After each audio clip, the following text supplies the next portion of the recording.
메이저리그 전경기 리뷰를 한눈에 오늘의 MLB 이제 네이버 프리미엄 콘텐츠에서 만나보세요. 안녕하세요, 연우입니다. 안녕하세요, 도상현입니다. 포스팅을 통해 메이저리그 진출을 노린 일본인 선수 무라카미 무네타카의 행선지가 결정됐습니다. 오늘은 무라카미 계약 소식 전해드리도록 하겠습니다. 네, ESPN의 제프 파산 기자가 오늘 보도한 내용인데요. 무라카미 무네타카가 화이트삭스와 2년에 3,400만 달러의 계약을 맺었다는 소식이었습니다. 일단 가장 놀라운 거는 계약 규모에 있는데요.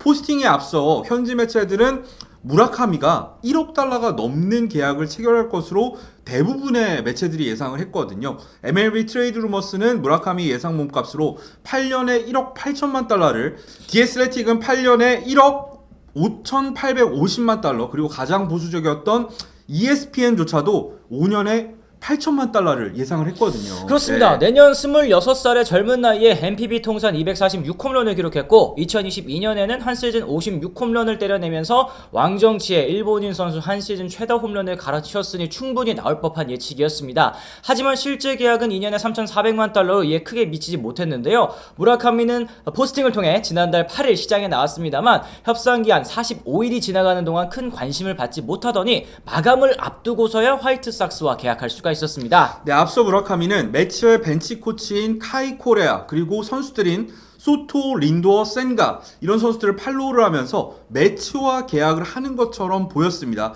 메이저리그 진출을 앞두고 새로 만든 틱톡 계정에 처음 올린 영상도 매치 가능성을 높였는데요. 뉴욕으로 추정되는 창문 밖 배경 때문이었습니다. 그러나 이후 화이트삭스가 무라카미에 관심을 보이고 있다는 소식이 전해졌고요.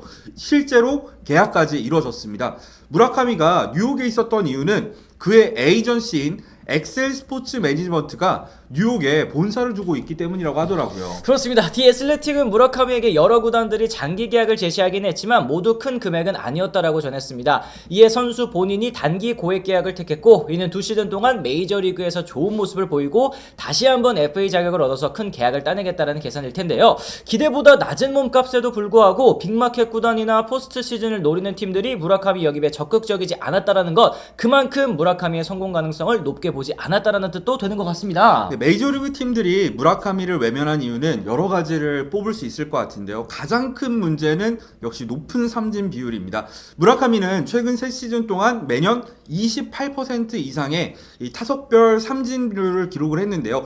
일본 프로야구가 메이저리그에 비해서 삼진율이 훨씬 적은 리그라는 걸 감안하면 더욱 심각한 수치였습니다. 무라카미는 타격 준비 자세에서 손을 몸쪽에서 멀리 빼는 자세를 취하게 되는데 이는 메이저리그 투수들의 빠른 공과 몸쪽 코스의 약점을 노출할 수 있는 타격 폼이기도 합니다. 일본에서도 많은 삼진을 당한 무라카미가 메이저리그에서 더 많은 삼진을 당할 가능성이 현재로서는 굉장히 높다고 분석되는 부분이죠. 무라카미의 삼진율 올해 메이저리그 규정 타석을 채운 타자들 가운데 상위 10위 안에 드는 기록이었습니다. 상위 10명 중에 절반은 WRC 플러스 기준 리그 평균도 되지 못하는 생산력을 보였고요. 무라카미가 스트라이크 존 안에 들어온 공의 컨택한 비율 72.6% 역시도 규정 타석 기준 꼴찌에 해당했습니다. 더불어 무라카미는 지난해와 올해 94마일 이상 빠른 곡 337개를 대상으로 타율이 1할 7푼 8리 3홈런에 그쳤고요. 39%의 헛스윙률까지 기록을 했는데요. 내년 26살로 젊은 만큼 스윙 교정과 타격폼 변화로 강속구에 적응할 수 있는 여지는 있긴 하지만 만약 그러지 못하다라고 했을 땐 삼진 머신이 될 가능성 굉장히 높다고 봐야 되겠죠. 물론 삼진이 많은 타자들이라고 하더라도 높은 볼넷 비율을 유지한다면 생산성을 보여줄 수도 있습니다. 올해 워싱턴의 제임스 우드는 32.1%의 삼진율에도 불구하고 타석당 볼넷 비율이 12.3%를 골라내면서 31홈런과 함께 WRC 플러스도 127을 기록을 했고요. 트라운 역시도 삼진 비율이 32%에 달했는데 볼넷 비율이 15.6%, 26홈런으로 WRC 플러스 기준으로 했을 때 120을 찍었습니다. 무라카미도 일본에서 꾸준히 10% 중후반대의 볼넷률을 기록했기 때문에 낙관적으로 볼 여지는 분명히 있고요. 첫 시즌 연착륙의 관건은 오히려 볼넷을 얼마나 얻어낸지가 될 것 같아요. 이제 사무실 이사해야 되는데 인터넷 어떡하지? 위원님 왜 그러세요? 인터넷 끝판왕 모르세요? 인터넷 끝판왕? 지금 인터넷 끝판왕에서 모르면 못 받는 통신지원금 80만원 설치 당일 즉시 입금받을 수 있습니다.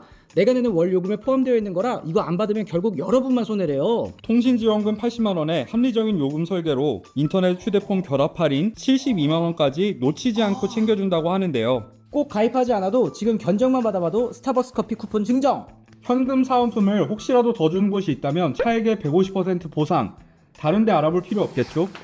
365일 언제나 1866-2026으로 전화 상담 가능하니 더보기란이나 고정 댓글 링크 확인해주세요. 타격도 타격이지만 수비력도 문제로 꼽혔습니다. 3루수로 시장에 나왔지만 메이저리그 기준으로는 3루 수비를 볼 수 없다라는 평가를 받았고요. 때문에 영입을 고려하는 팀들은 모두 무라카미를 1루수로 봤습니다. 하지만 수비 대신 타격이 중요했던 과거와는 달리 최근에는 가장 공이 많이 거쳐가는 1루 수비에 대한 중요도가 높아졌는데요. 무라카미는 1루 수비도 좋지 못하기 때문에 그만큼 타격에서 더 만회를 해야 되는 상황이 됐습니다. 네, 무라카미의 헐값 계약에는 요시다의 실패도 분명히 영향을 미친 것으로 보입니다.